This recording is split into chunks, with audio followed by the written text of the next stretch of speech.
the first time. We'll be getting started in just a couple of seconds. I'm not so I'm going to save I've been opening each session in room B, trying to with a trivia question, but I can't get my screen share to work for the session. So tune in for the later sessions, and you'll see some more wargaming trivia questions. And apologies for not being able to deliver today, but that'll just leave more time for our presenter. Larry Lewis is joining us from CNA. This is a really interesting topic of improving AI competitiveness through wargaming. So honestly, we've been talking a lot about AI's use in wargaming, but in a sense, this is almost, if I understand the topic, which I'm looking forward to learning more, it's almost the reverse. It's almost using wargaming in the service of AI. So I'm fascinated to learn more about it. And Larry, thank you for joining us. I'll turn it over to you. You can start sharing your screen, and off we go.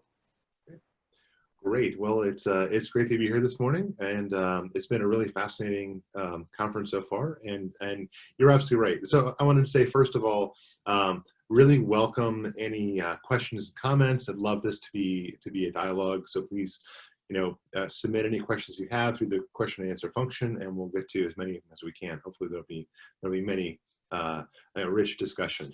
So if you look at the conference theme, it does say, applying and representing AI machine learning in wargaming. And so you're absolutely right. This is kind of taking that and inverting it. So asking the question, how can we use wargaming to advance, accelerate, and prioritize military applications of AI? So I'm going to go ahead and share the screen. Here we go. Okay, and there we go. Okay, so improving AI competitiveness through wargaming. Okay. So I think if you've been here for the last few days, you've heard a lot about the first two bullets, right? So one is the U.S. has recognized that it's in this new era of great power competition, and there is broad consensus that artificial intelligence is going to be a game changer in terms of national security and military power. So I think there's no question, we've heard that a number of times in the past few days. So the third thing that is going to help focus this talk is historically, militaries try to obtain a military edge over others, and largely that's done through innovation. And AI is expected to be the latest of those. So if you look at the National Defense Strategy, AI is talked about as this game-changing technology could change the character of war. So first I'm going to answer to address two things up front. One is, what exactly is AI? And then what is innovation? So the next slide, if you listen to Dave Broyles' talk on Monday, he gave a whole talk on this question of what is AI. So I'm not going to do that. So just one slide, kind of a one-slide overview. And this is the definition that's given in the DoD AI strategy, the summary that from 2018. This is the ability of machines to perform tasks that normally require human intelligence. Okay, it can be used for many applications. So that's what AI. Now, another question is, what can AI do? And there are three general types or classes of applications that are generally suitable for use by militaries, for military applications. One is autonomous functions, and that can range from, kind of the largest thing that, if you've been reading the news, there's a report that came out of reports come out every few days about killer robots, lethal autonomous weapon systems, right? So that's one possible application of autonomy, but there are many, many applications of autonomous functions for much more modest applications. So that's one thing, is autonomy. Another one is decision aids. So combining the strengths of man and machine to work together. And AI is excellent at finding patterns. And so those patterns can be used and better inform human decision-making at various stages. And then finally, optimization functions. There are things that can happen under the hood that you may not even be aware of. You know, even think about like an air defense system with a radar, and it generates tracks, and there are all kinds of things that are happening under there that the human doesn't even know about, you know, Kalman filtering and other kinds of things. So AI can be used for things like that that you may not even ever see, but can just make things work better. So, so that's AI. Now, innovation. So innovation is not just about technology, and that is a danger that we get into when we start talking about AI. You know, there was a whole discussion when the third offset strategy was first created that, you know, there's a real risk that the third offset strategy could just become all about, hey, we just need new tech. But what we really need for competition is not just technology, but yeah, there are many definitions, but this is a good definition on innovation: confluence of weaponry, concept of operations, organization, and the vision of future war. So it's about doing things differently. And I think one striking historical example is, you know, invention. The Brits invented the tank. The Germans, they innovated to create a new way of warfighting in World War II. So there's a big difference between invention and innovation. And a failure to innovate can mean a failure to compete. So innovation is really important. You know, it's one thing to have technology, but to be able to operationalize it, that's what gives you the military edge. Sometimes innovation, if you look historically, sometimes innovation has been really successful quickly. Sometimes it's taken many decades, just because it just wasn't managed well organizationally. And it kind of reminds me in some of the US examples. I remember one time I went to Basra in Iraq, and I was meeting with the UK forces down there, and they have all kinds of snarky comments about Americans. And so one thing they said is they observed the Americans always do the right thing after exhausting every other option. Okay. So in an era of competition, we can't afford to do that, right? We need to do better and kind of get this right to be competitive. So if you look historically, wargaming has been a critical tool in achieving effective military innovation. And it can help the US focus resources and energy to go the best way. Okay, so, and you know, we can learn a lot from the past. So, you know, if you look both at historical examples of successful innovation and some examples of not so successful innovation, you tend to see certain things over and over in the successful practices. You see consistent leadership focus. So it's not just one senior leader says this is important, and then the next one kind of moves off to another thing. You see consistent leadership focus from leader to leader saying this is a really important thing that we need to focus on. And it's not just a technology, but a specific operational problem that needs to be fixed. Intellectual development. So there's deep thinking over a period of time, both about the problem and how to solve the problem, what the solution might be. And then parallel efforts. So sometimes in less successful innovation, what you see is someone says, well, we need to develop this technology, and then we can think about how to use it. But really, for successful innovation, especially in a context of competition, you want to do these things in parallel. So, so develop the technology, the concept of operations, and the training and the enablers, everything else you need to do, so that you have an operational capability in faster. And in some cases, the tech may not even be available yet. So you're kind of banking on developing that technology while you do those other steps, so that when the technology is ready, you're ready to use it. Then there's also, you see this learning loop, oftentimes between experimentation or operations, and then the concept of operations and doctrine. So you're learning and getting better and refining the ideas, refining your understanding of the problems, refining the solutions. And then, you know, re-examining assumptions, and the best cases of innovation, you don't have anything that's sacred. You can re-examine things that are often regarded as, that's just the way we do business.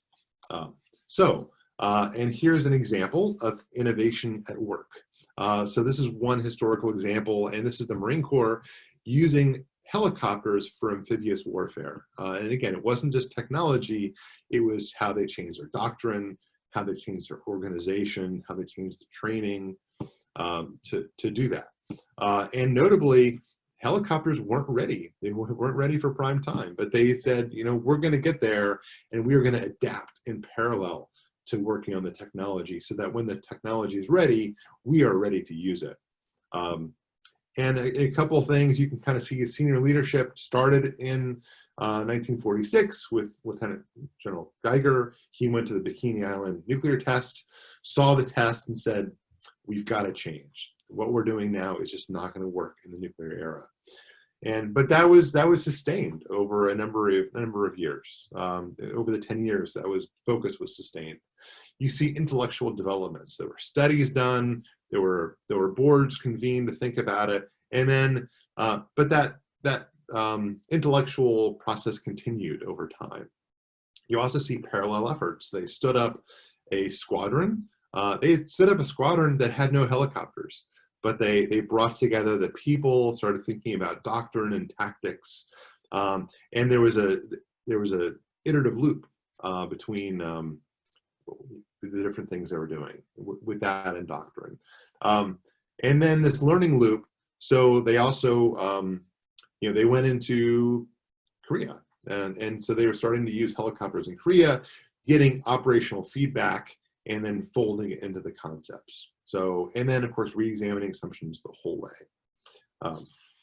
Okay, so given that, we can learn from this and other historical examples on how to apply wargaming to support these innovation best practices. And I focus on 3 areas. I will say wargaming can do more than this for AI. There's many more. This is not an exhaustive list of all the ways wargaming can be used to explore AI. What this is these are 3 key areas to help with being successful in the context of competition and innovation. How can the US move more effectively, move faster, and prioritize what it's going to do? So the 3 areas are anticipating future trends, accounting for competition and cooperation, and then developing effective solutions. So going into the first one. So anticipating future trends. So how can we identify both problems and possible solutions based on what we anticipate future trends to be? So, and these are 2 different kinds of trends. There's broad trends. What are the political trends, the military trends, economic trends? How do we expect the future to be different than the way it is now? But also technology trends, and specifically for AI. So how will AI advance? I mean, one thing that we've been watching at CNA, we've seen this growing gulf between the U.S. Overall technology, not just military, but overall U.S. government investments in research and development, and what is seen in the corporate sector. So not only is the U.S. investment so much smaller than the corporate investments, but the ratio of the 2 is just going up and up. So more and more, this work is being done in the private sector. And so how does that change? How's that going to change things in the future? And what trends do we see, and what kinds of AI applications are being developed? What advances are happening, and how is that going to proliferate in an area where so much of it is available in the private sector? Okay, and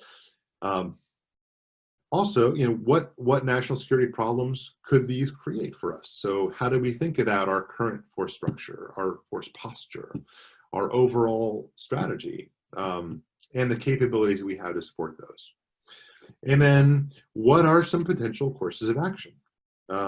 And how can we evaluate trade-offs? So these are things that war games can explore in terms of trying to identify kind of the basic structure of what we could anticipate the future to be. But of course, it's not just about us. So we also need to account for competition, what competitors are doing, but also thinking about what, the US often doesn't play alone.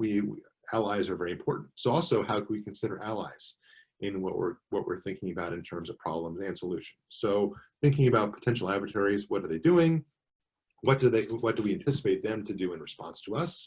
Because there's a feedback loop, and the future trends that we've already identified. And again, broad trends, but also technology trends. Many people talk about AI in China.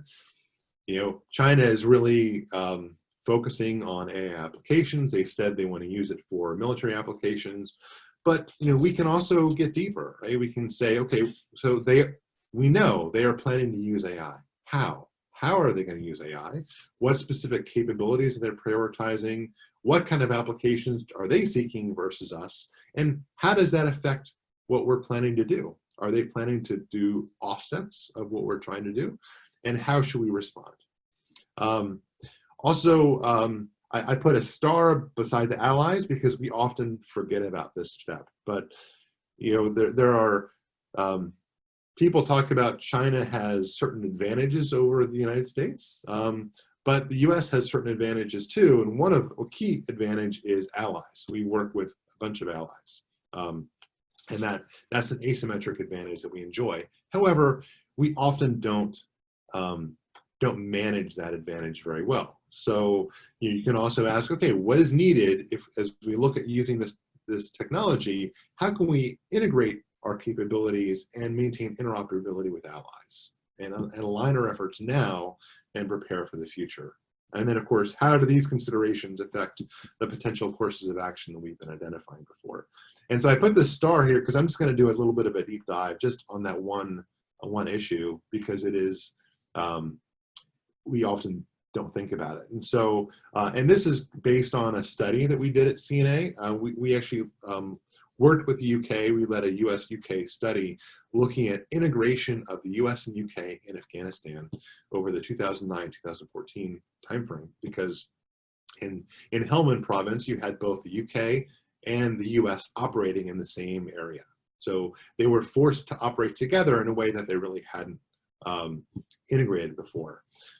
So what we saw is that there were some examples of successful US-UK integration, but it was really hard. It took years to get there, and there were friction points that just prevented integration in other areas.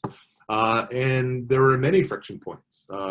There were differences in culture, doctrine, training, staffing, military national policy, and interoperability of systems. So overall, there are so many things that kind of kept that integration from being all it could be. So overall, the conclusion was they were not prepared to operate in an integrated way.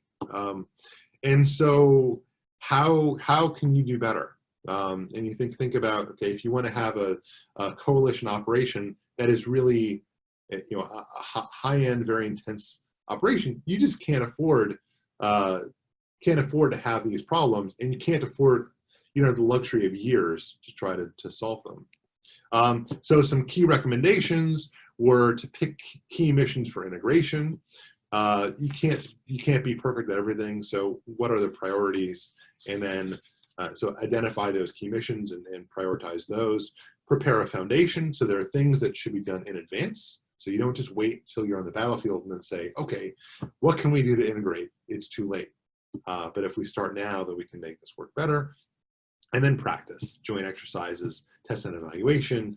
And then, again, even war games can be an example where you can bring allies together and try to have them operate together and find out where these things break down and how you need to improve.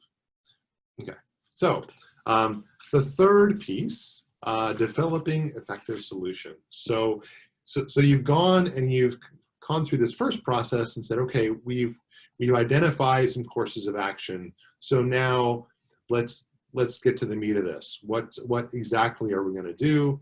What specific concept of operations are we going to apply? What are the technological requirements that we need to realize these courses of action? And then you can ask, okay, what are the full set of enablers that are needed to support this? And again, this is not just about technology. This is about an operational capability. And that has what they call in the military DOTMLPF implications. So, what does this mean for doctrine? What do you need to do? What do you need to do for organization? Do you need to restructure squadrons or headquarters or other things? How does the training need to change? What other kinds of equipment or other hardware requirements do you have?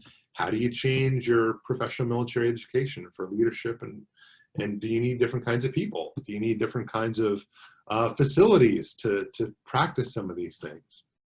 So, so again, trying to not just think about the near-term solution, but how do you actually make it practical and supported by your institution? And then you can also use war games to do training and education. How do you prepare your leaders, your operators, your policymakers to be able to make some of these decisions ahead of time?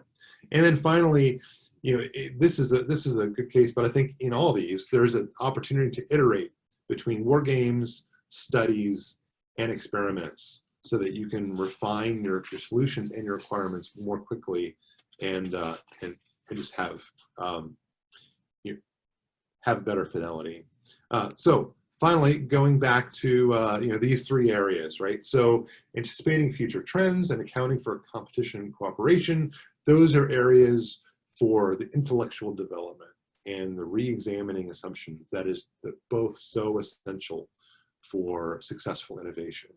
And then the developing effective solutions, those are how you can do efforts in parallel. So you can accelerate what you can do as well as define the right priorities. And then you can have a learning loop, right? So you don't just do this once, you can do it over and over again to refine your solutions as you go. And then finally, this is, so CNA has a great wargaming team. This graphic is by Peter Perla from CNA. And so just making the case, and I think the example of the Allies study from Hellman is an example of this, right? You want, wargaming is a piece of this, but you can also draw in exercises, and I'll also say real world operations when you can. And then you do analysis to understand it and put it in context and find the right insights. And that gives you better information to go back and do war games. And so this is a kind of a virtuous cycle. So last slide. So in light of the potential of AI to give a military edge, and in this era of new competition, it's important to move fast, but not only fast, but in the right direction. And do this effectively so that it actually results in capability. And unfortunately, the history is full of many examples where innovation just didn't happen. So success is much more than just getting the technology right. It's getting this whole process right, where you combine technology with effective concept of operations, but then supported by all the enablers in the institution to make this a real capability. And wargaming is an important tool to help do this in this competitive environment. And finally, one thing we saw over and over in these examples of innovation is that you don't need to wait for the technology to be ready. You start now and then develop the technology in parallel so that when it's ready, you are ready to use it. Okay? And let's see. So, and if you have any questions, we'll answer questions, but if you want to follow up, here's my contact information. So happy to continue to discuss, and I'll go ahead and. Thank you. Thank you very much, Larry. That's great. That was so. I mentioned in the chat that the Peter Perla's cycle of research was the exact image I was trying to pull up as part of the trivia question this morning. So I need to find myself a new trivia question. But no, thank you for highlighting that concept. This is. Honestly, I have a lot of questions, but I'm going to I'll follow up with you by email later. I'm going to turn it over to Caitlin now to ask some questions from the audience. But thank you again, Larry. We really appreciate your joining us. All right. Thanks again, Larry. I think you really teed up a lot of great questions for a conversation. So first, how is human intelligence defined? Are we talking making weighted decisions, or are we talking about using memory, experience, and instincts to arrive at a decision? This would make a difference when talking about artificial intelligence. So that's a great question, and I think we are having a lot of trouble defining artificial intelligence. I was just talking with some colleagues about how you can line up 10 different definitions of artificial intelligence, and they're all different. And I think part of that is because we're struggling to answer what human intelligence really is. So that's a really, really tough question. But I think, and this is also something we can explore, right? So this is I've been talking about kind of specifically using war games for kind of prioritization and exploring some of these things and identifying problems. But there's also a basic research component that we also need to be doing at the same time. And one of those basic research issues is how can man and machine work most effectively? There are so many examples of it not working well.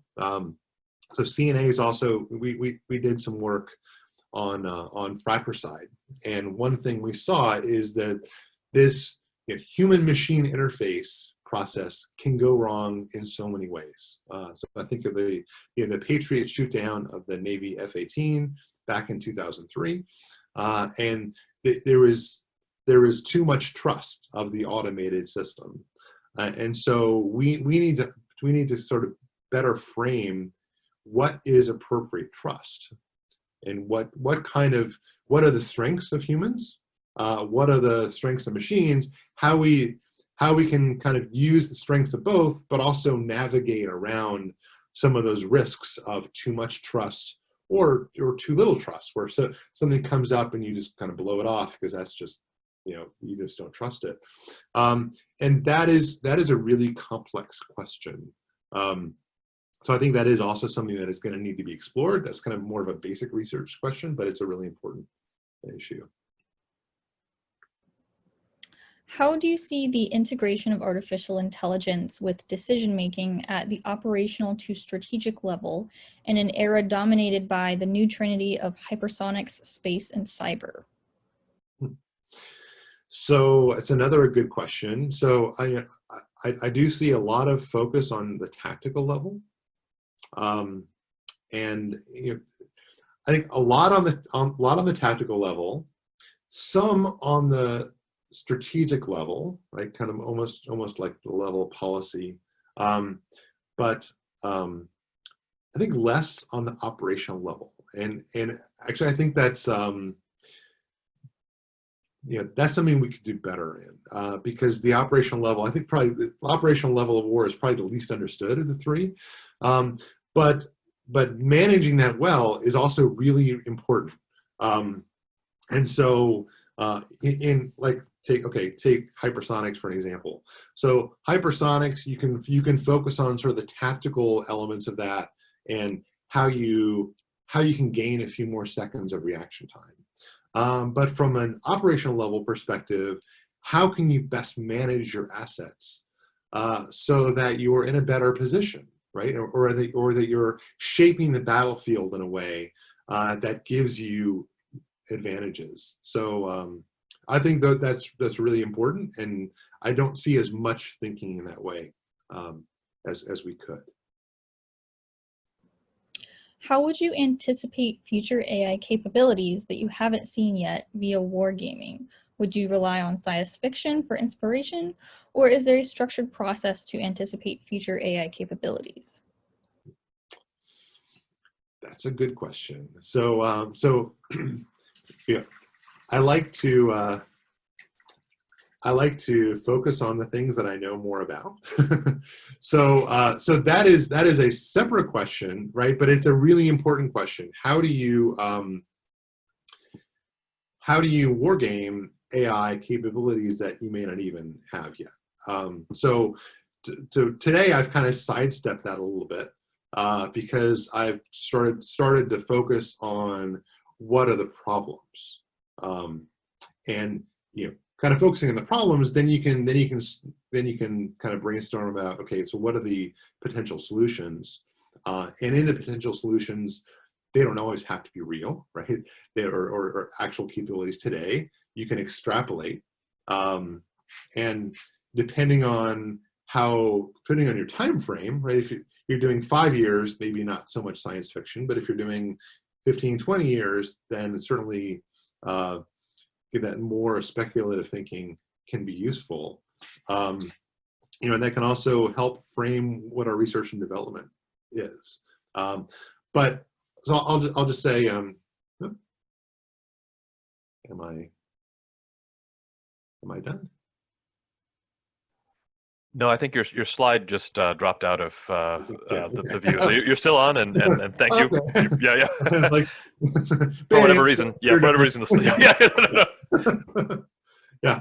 Oh, yeah. So, but I think there's also another question here that is really important, which is, how can we think about how to model AI capabilities in war games? So that's a different question, but I think we need to be thinking about that. How do you define in wargame AI, which is currently advancing from reactive machines to recognition of others to self-awareness?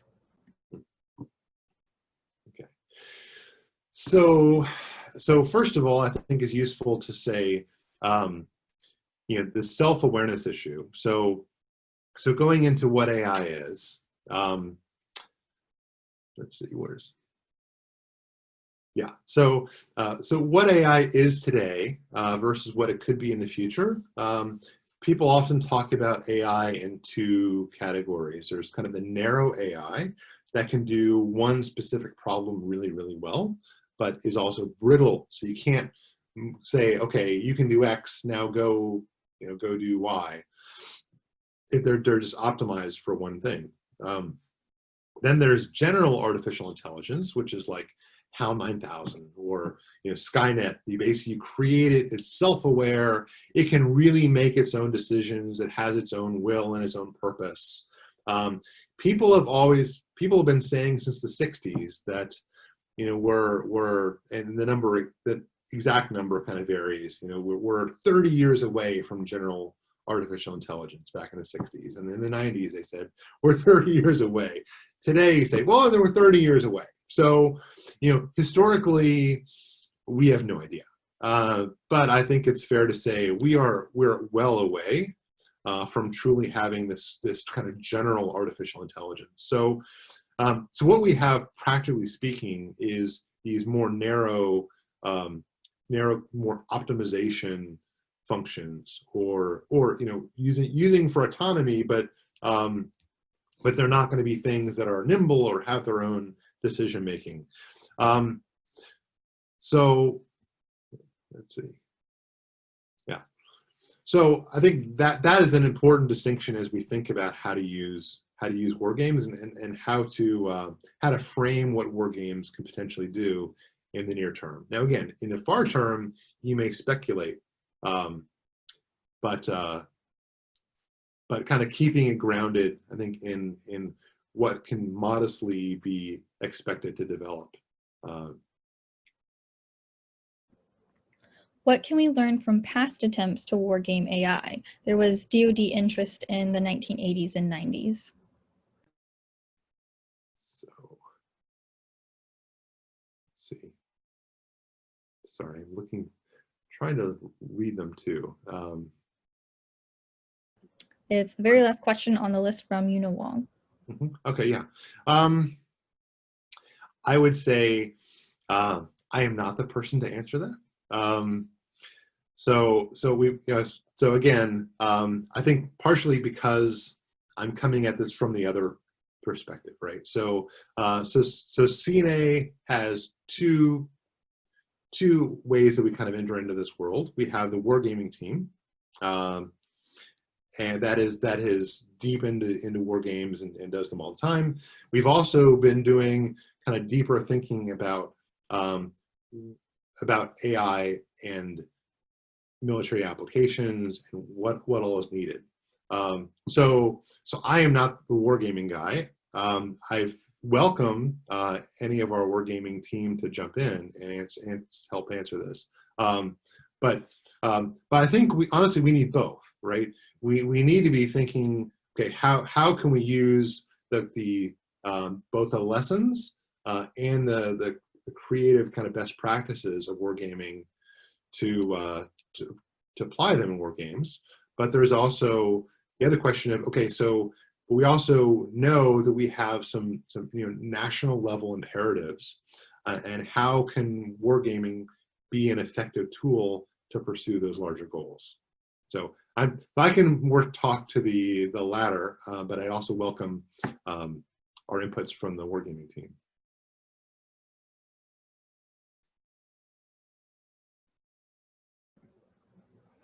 Okay, wargaming team, feel free to jump in, but I'm going to go ahead and move to the next question just for time's sake. So third from the top from David Connell. What potential does AI offer to create a learning or experience loop for decision makers to explore the problem space and gain understanding to strengthen their intuitive abilities in future environments? A decision range, if you will.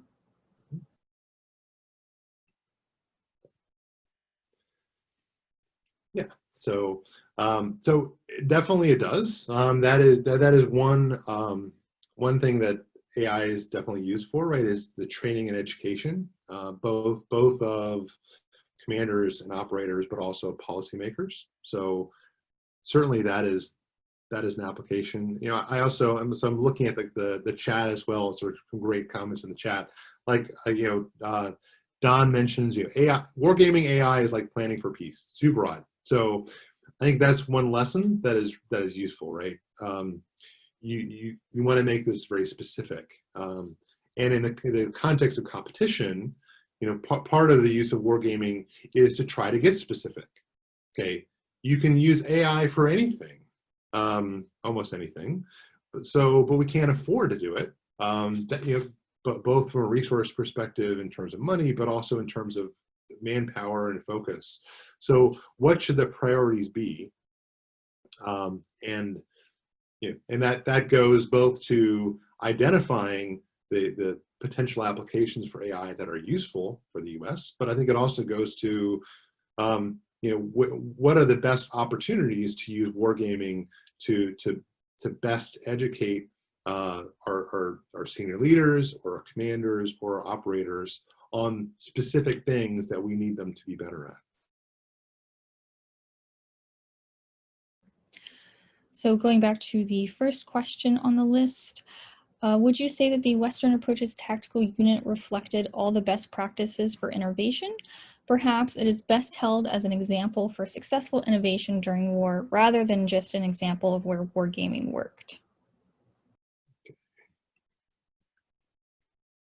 So looking for this. Should be the very first question from Will Starton. Okay. Sorry, I guess some of them are open and some of them are unanswered. So, and Larry, just to make it easier for you, I am reading only questions from the open list. Okay, gotcha. So I'm sorry, WATU. I'm not familiar with that acronym. Western Approach's Tactical Unit. I'm sure someone here could probably give a better description of it than me. Well, I think, Larry, this was something that Phil Sabin was talking about in his keynote, but if you're not familiar with it, I think we could probably move on to another question. Thanks. Okay, Dwayne says, I have seen a lot of generals state that they want to understand how AI makes decisions. Do you think this limits AI capability? So there's a lot of focus on explainable AI, right? And both fully explainable AI, but also there are really interesting efforts right now to kind of probe the decision space of AI. So if you have machine learning and neural net, you can't exactly understand what's happening, but there are some really interesting kind of research efforts right now to try to help map some of that. So at least you have a flavor to try to understand how that is. On the other hand, there are some types of AI that you just can't. So you may not understand why, but at least you can try to characterize to a great degree of certainty what will it do. You need that certainty or near certainty of what it's going to do and if it's reliable, right? So while there is a lot of effort to do things like explainable AI, I also think that's not necessarily the best goal. I mean, honestly, you can even think about that with humans, right? Humans make lots of decisions. We may not actually understand why they're making those decisions. But what you want is you want a commander to be able to have confidence in what those decisions are going to be. All right, and Larry's scrolling towards the bottom, third from the bottom. James Snyder asked, how do we as flawed, imperfect, biased humans avoid placing those traits into AI and AI applications we seek to build? That is a fabulous question, and the answer is we can't. And there's lots of talk about bias in AI, and I think you've shown this is something that humans have biases. So two things. First of all, humans have biases. Second, biases are not always bad. There are biases built into our bodies that help us to see in stereo, right? That's just the way our bodies are designed. And so some biases are actually useful. So first of all, we need to think about, okay, what biases are bad? And I think honestly, we often think about, okay, when we talk about biases, we tend to think about the category that are bad, but we need to think deliberately about that. And then the advantage of AI applications over humans is that AI applications, they will be biased because they're built from humans, and humans are biased, and the way we do data is biased. But we can also use AI applications and probe them and measure the bias and find ways to compensate for them. So just one key example. So right now, a lot of cities are using AI applications for justice system kind of decisions. And so what they, they'll say, okay, should this person have parole? Should this person be sentenced to a longer term or a shorter term? Right now, those decisions are made by judges. And you can look at the decisions over time. They can be very biased depending on the individual. And so you can then go and say, okay, well, we don't want that. And so we're going to build some constraints into the system so that the outcomes match the kinds of outcomes we would like to see. What is more fair to us? Of course, that also means we need to define what fair is. But once you do that, you can use the AI application to match that. So I actually think it is an opportunity for us to escape some of the biases that we're trapped in by being human. Okay, last question real quick. Who in the US government is overseeing development of the implementation of AI? That is, who would oversee the wargaming of AI to support national level decisions on technology development and direction? Okay, that's a great question too. So DoD has the Joint AI Center, so the JAIC, and they are leading a number of different pieces of AI implementation. That said, the services are each responsible for the train and equip mission. So I would say, the JAIC is an important voice in this.